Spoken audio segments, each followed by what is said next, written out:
a todos por su asistencia. Daremos inicio a esta rueda de prensa asociada al coloquio académico Laicidad y Libertad Religiosa. Me acompaña a mi derecha el doctor Fabio Machoche de la Universidad Nueva Tor Vergata.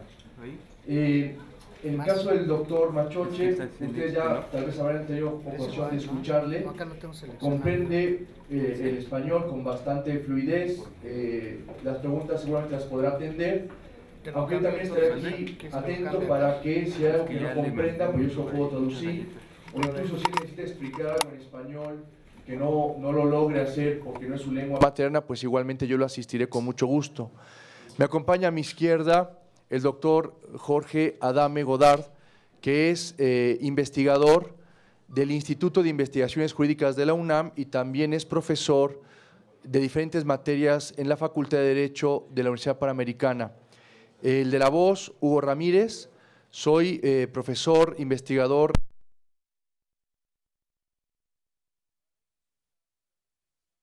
Me permitiré leer un breve texto que está también a su disposición en copia. Sí, gracias. La coyuntura jurídica en materia de derechos humanos, generada con la reforma de varios artículos de la Constitución Federal en junio de 2011, postula la necesidad de repensar y replantear la función del Estado como garante de bienes y prerrogativas que corresponden a todo ser humano por el hecho de serlo. Los cambios que ya hemos comenzado a observar atañen a todos los niveles de gobierno, involucra diferentes planos de la vida nacional y en conjunto supondrán un antes y un después en el recuento del devenir histórico del derecho en México.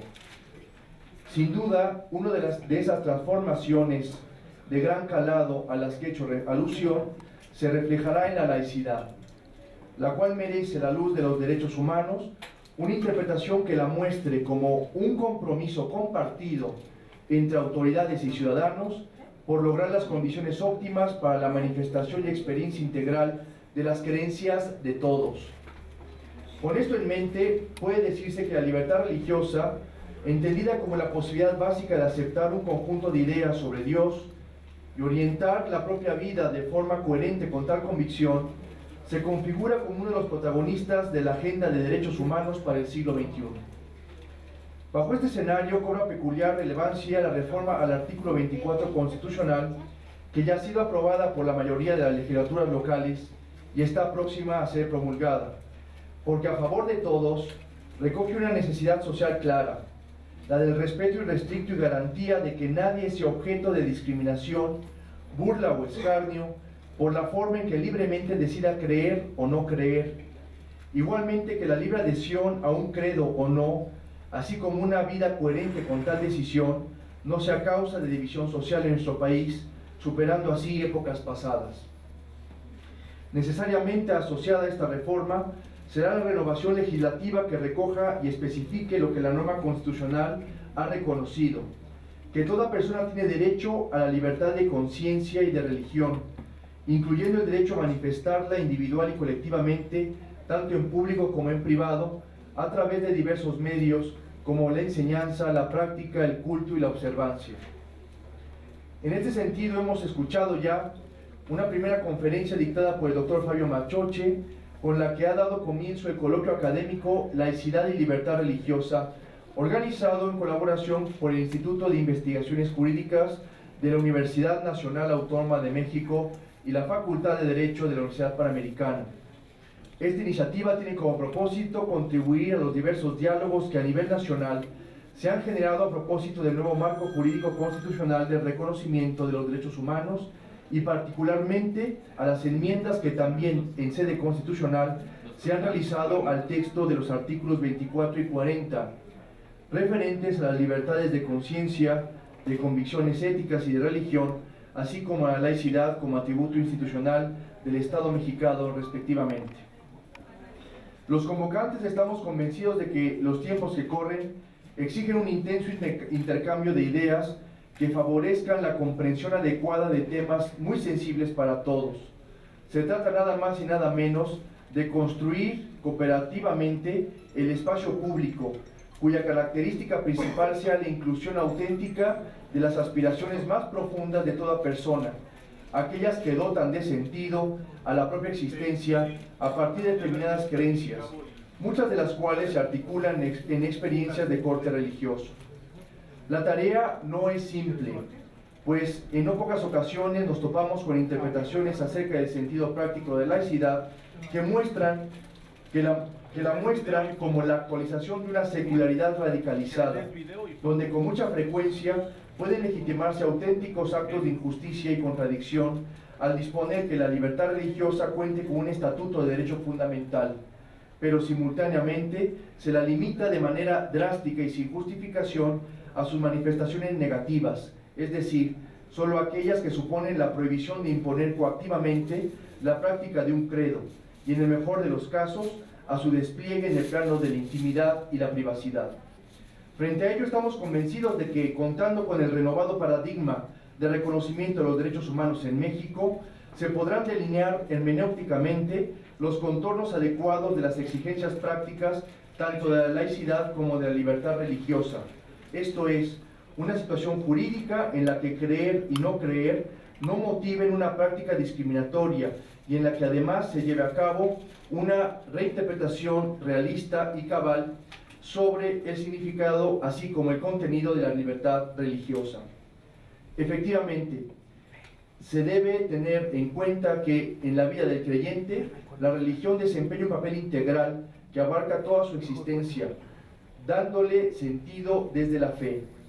Debe admitirse, por un lado, que la experiencia de fe no se vislumbra cabalmente desde la óptica del observador externo, sino que es necesario hacer el esfuerzo por comprenderla desde adentro, desde el protagonista auténtico de la experiencia de fe, y por otro, que en la vida del creyente, la religión debe ser algo distinto no debe ser algo distinto de la existencia social y de la existencia política. Dicho esto, abrimos el espacio para escuchar sus preguntas, aunque yo quisiera, permítanme adelantarme porque dejé una de la conferencia que estaba dirigida al profesor Machoche y que seguramente será recogida o coincidirá con algunas de las preguntas que ustedes mismos le puedan postular a esta mesa. La pregunta concreta la postula Marta Garduño, del medio Classical MX. Es para Fabio Machoche. ¿Cuál es su opinión de la laicidad y la libertad religiosa en nuestro país?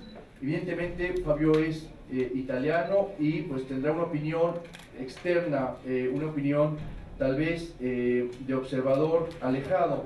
En todo caso, yo también propondría la misma pregunta una vez que conteste el profesor Machoche para que la responda el doctor Adame.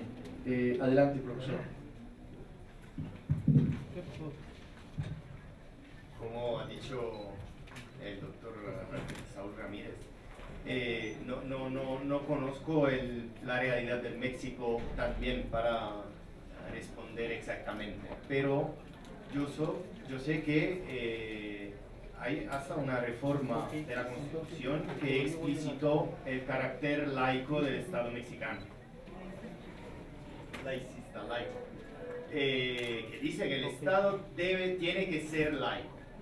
Esta puede ser solamente una cuestión de palabras, pero es un riesgo, porque un otro Estado en el que hay esta misma declaración explícita de laicidad es la Francia. Y la Francia es un país tradicionalmente cristiano, pero un país en el que la república se pone en una posición antagonista con la religión. Es una laicidad, se dice, una laicidad de combate, de lucha. Es un riesgo, porque en Francia hoy en día la religión no solo no tiene valor público, pero es interpretada como un peligro para la cohesión nacional y la fidelidad de los ciudadanos a la república.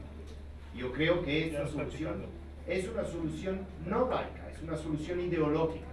El riesgo de esta reforma es que el México también sea o devenga un país ideológicamente contrario, ideológicamente antirreligioso, en el que la religión es observada como un factor de disunión, de peligro social por la cohesión social.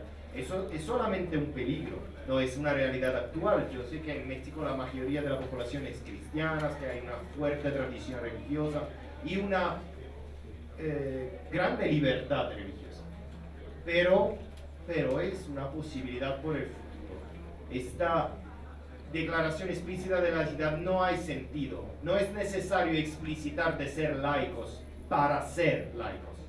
En Inglaterra, la reina es el jefe de la religión, al mismo tiempo el jefe político y el jefe religioso son la misma persona, pero en Inglaterra es un país laico. No hay necesidad de decir en una constitución que no queremos ser laicos. ¿Por qué lo han hecho? Eso es una pregunta por vosotros. Muchas gracias, profesor Adame. Muchas gracias. Coincido con la visión del profesor italiano que hay un riesgo de que la laicidad se malinterprete. Pero ¿por qué se hizo esta reforma? Se hizo esta reforma porque también al mismo tiempo se habían incorporado a la Constitución los derechos humanos, tal como están contenidos en los tratados. Y en los tratados se dice del derecho de libertad religiosa, que es el derecho no solamente de tener la religión, sino de manifestarla en público y en privado, individual y colectivamente. Entonces, existe el riesgo que señala el profesor, pero existen también los instrumentos para solucionarlo. Estado laico, respetuoso de la libertad religiosa, es un Estado democrático. Y la reforma del artículo 40 dice: la República Mexicana se organiza como una república federal, democrática, laica y representativa. No exclusivamente laica, es una república democrática. ¿Y qué significa democrática? Que respeta los derechos humanos. Y de los derechos humanos, uno muy fundamental, que no puede suspenderse, lo reconoce la propia Constitución mexicana, es el derecho de libertad religiosa. Entonces tenemos la posibilidad de que la libertad religiosa, entendida no solamente como libertad en el ámbito privado, sino también en el ámbito público, se respete debidamente en México y que el país o el Estado, más que el país, el Estado, esté organizado como un Estado laico que no reconoce una religión oficial, pero que respeta la libertad religiosa del pueblo. El riesgo es Estado laico despótico, pero la posibilidad real que tenemos en México es Estado laico democrático, y eso es a lo que hemos de aspirar. Gracias, doctora Adame. Si quieren, procedemos identificando al representante del medio, formulando su pregunta dirigida a alguno de los que formamos esta mesa. Dígame usted. Marina Jiménez, del periódico Milenio. Pregúntale, doctor, sí. Realmente con estas modificaciones que se van a hacer al 24 y al 40, ¿se podría decir que aquí en México hay una plena libertad religiosa? Si no, ¿qué faltaría? Bien, las modificaciones ya se hicieron. La del 40 ya está promulgada y la del 24 está por promulgarse. Ahora, las modificaciones constitucionales simplemente señalan reglas de comportamiento obligatorias para todos los ciudadanos. Para que haya libertad religiosa se requiere que todos los ciudadanos, gobernantes, políticos, diputados, profesores, trabajadores de cualquier tipo, respeten realmente la libertad religiosa. Entonces es lo que hace falta, que haya esa voluntad de todos los ciudadanos de respetar las creencias, las opiniones, aunque sean diferentes de las que uno tiene, pero respetando el derecho que cada quien tiene de asumir su propia convicción religiosa. Eso sería lo principal. Hay cosas que también se pueden cambiar, cosas organizativas, pero lo principal es eso, que efectivamente exista esa voluntad de respetar las creencias ajenas. ¿Cómo cuáles cosas organizativas tendrían que cambiar? Sí, mire, es necesario, por ejemplo, aclarar que todas las personas en los espacios públicos tienen derecho a servicios religiosos. Por ejemplo, que en los hospitales públicos, los enfermos puedan tener derecho a servicios religiosos. Que en los reclusorios, los internos, puedan tener derecho y además que haya efectivamente servicios religiosos. Una cosa muy importante también en el ejército, en los cuarteles, más ahora que el ejército está en funciones donde está en riesgo la vida de los soldados, que tengan la posibilidad de tener servicios religiosos. Y eso es conforme con la libertad reconocida en los tratados, de manifestar la religión en público, es decir, en lugares públicos, como pueden ser estos, aunque también en privado. Muchas gracias. ¿Alguna otra pregunta? Adelante, muchas gracias. Sí, hola, Daniela Ramírez del periódico La Razón. Dos preguntas. Una, ¿cuáles son los retos que enfrenta esta libertad religiosa? ¿Me pudiera precisar un poquito más? Perdón, ¿los retos? Ajá. Y otra que tiene que ver, o sea, no es el tema, sino del CCH para el profesor de la UNAM. En cuanto a la autonomía, todo el problema que está en el CCH, ¿usted cree que impide esto de la autonomía, que se pueda pedir el apoyo de las fuerzas policíacas para sacar a estos chicos? Yo le sugeriría, considerando que el tema central del coloquio y de esta mesa tiene que ver con la idea de libertad religiosa, que nos ciñésemos a esa temática. Si ustedes quieren, eso podríamos tratarlo tal vez en otro contexto. Pero respecto de la primera pregunta, que resulta muy importante, posibles obstáculos o posibles retos para el ejercicio de la libertad religiosa, doctor Adamo. Sí. Creo que el principal reto es que efectivamente se ejerza la libertad religiosa. Bueno, por una parte que se respete por todos, como decía, pero que además los creyentes ejerzan esa libertad religiosa y no tengan miedo a manifestarla en público. Es un derecho constitucional manifestar públicamente su religión. Entonces, puede ser que en la discusión sobre los asuntos públicos, como asuntos en materia de educación, asuntos en materia de familia, pues los creyentes participen, dando sus opiniones desde el punto de vista de su creencia. Y ese punto de vista es respetable, aunque el Estado sea laico, porque proviene de uno de los ciudadanos, que tiene un derecho fundamental. Entonces, es importante que los creyentes manifiesten públicamente sus opiniones al respecto, con toda naturalidad, sin agresividad, por supuesto, con una posibilidad de hacer entender a un interlocutor que no es creyente las razones de sus propias opiniones. Pero no se pueden descartar las opiniones de los creyentes diciendo, no, es que el Estado es laico y lo que usted está diciendo está fundado en una creencia religiosa. Eso es despotismo. ¿Ha habido, doctor, algunas situaciones de agresiones en escuelas públicas, por ejemplo en Michoacán? La pregunta ¿es la sociedad suficientemente madura, cree usted, como para esos cambios? Sí. Y claro, la sociedad somos todos, ¿no? Entonces, evidentemente, en la sociedad hay de muchos tipos. Lo que ha ocurrido en Michoacán con esto de la Nueva Jerusalén, ahí es un problema de una indebida o falta aplicación de las reglas sobre la libertad religiosa.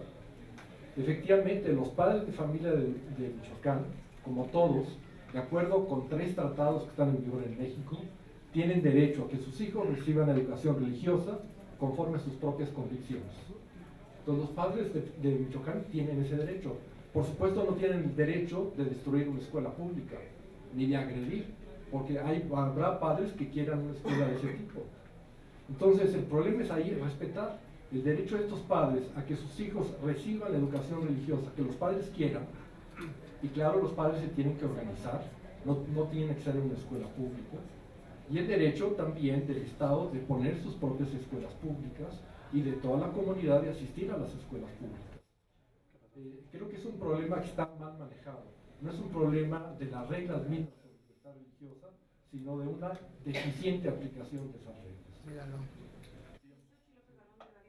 Precisamente sobre este tema, hace unas semanas en el Instituto de Investigaciones Jurídicas, seguramente, y se hablaba que estaba amenazada esta laicidad y que incluso bajo el argumento de esta libertad religiosa se podría exigir que se diera religión en las escuelas públicas.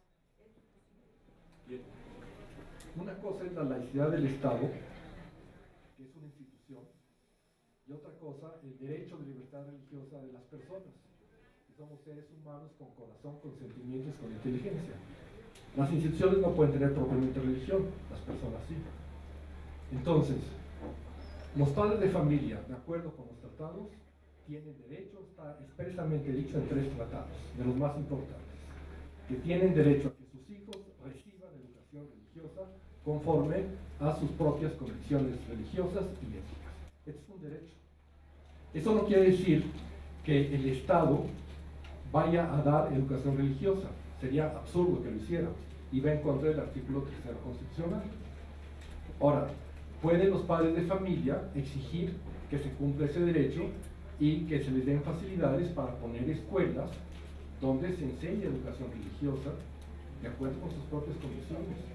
O a mí me parece que hasta sería posible que en edificios públicos se pueda enseñar educación religiosa. Lo que la Constitución prohíbe en el artículo 3 es que el Estado imparta educación religiosa, y tiene toda la razón. Pero ¿cómo es que el Estado imparte educación religiosa? Cuando él paga a los profesores que van a impartirla, o cuando es parte del currículum oficial de materias. Pero si en una escuela, en cualquier edificio público, los padres de familia se organizan y hacen que ahí se dé educación religiosa, no se vulnera para nada la laicidad del Estado. Además, hay que tener en cuenta eso, el Estado es una institución. ¿Sí? En cambio, la libertad religiosa es derecho de las personas. Muchas gracias. Voy atrás. Por gracias, sí. Carolina Gómez, del periódico La Jornada. Profesor, usted habló de 3 tratados, pero no los nombró. ¿Podría darnos Sí. nombres? Y otra pregunta. Dice que ya está a punto de aprobarse lo del artículo 24. ¿Cuántos estados van a favor? Porque yo me quedé en 10, pero parece que ya. Ya son 16 según el informe, ¿Y que se ya es la necesita- mayoría. ¿Ya con eso? ¿O se necesitan 17 más? Sí, 16 ya son suficientes. Sí. Entonces ya puede pasar. Entonces ya próximamente se va a promulgar. Además, en cierto modo no importa mucho, porque ese artículo 24 reformado o el artículo 24 no reformado tiene que interpretarse conjuntamente con lo que dicen los tratados. ¿Sí? Y los tratados tienen un régimen más amplio, más favorable a la persona, que es lo que dice la Constitución. Y la Constitución dice que cuando hay un régimen más favorable, ese es el que prevalece. Lo dice en el artículo 1.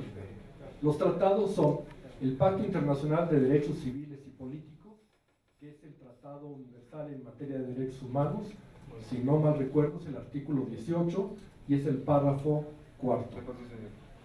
La Convención Americana de Derechos Humanos, sobre Derechos Humanos, que es el instrumento internacional para todo el continente americano y cuya corte reconoce en México, y ahí dice que el artículo 12, párrafo 4, lo mismo, casi con los mismos términos.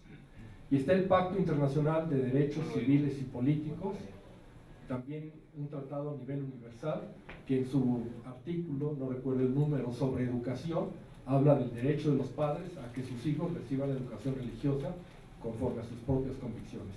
Hay otros más, por ejemplo, la Convención sobre Derechos del Niño dice que los niños tienen derecho, y esto es interesante, los niños tienen derecho a recibir educación religiosa. Vamos a dar oportunidad a una última pregunta porque tenemos que continuar. El doctor Adame forma parte de la mesa de discusión a los que les invitamos a asistir. Será muy interesante porque se entrará un diálogo entre profesores de la Universidad Panamericana y otros del Instituto de Investigaciones Jurídicas. Entonces, una última pregunta, por favor. Enrique Luna, de 1 más 1. Como comentaba, digamos que los padres de familia dicen, quiero que le den educación religiosa a mi hijo. ¿Quién daría esa educación religiosa? ¿Se tendrían que capacitar a los profesores existentes? ¿Cómo se podría manejar esa situación? La Ley de Asociaciones Religiosas y Culto Público establece que las asociaciones religiosas registradas tienen derecho a enseñar, a dar enseñanza religiosa. De modo que serían propiamente las asociaciones religiosas las que impartieran la educación religiosa. Pero en las escuelas públicas, y aunque no la pague el Estado, puede ser, y no ocurre nada. Nada. Digo, si un sacerdote va a una escuela, ¿a qué? A visitar. Educación religiosa, Ajá. que no le pague el Estado.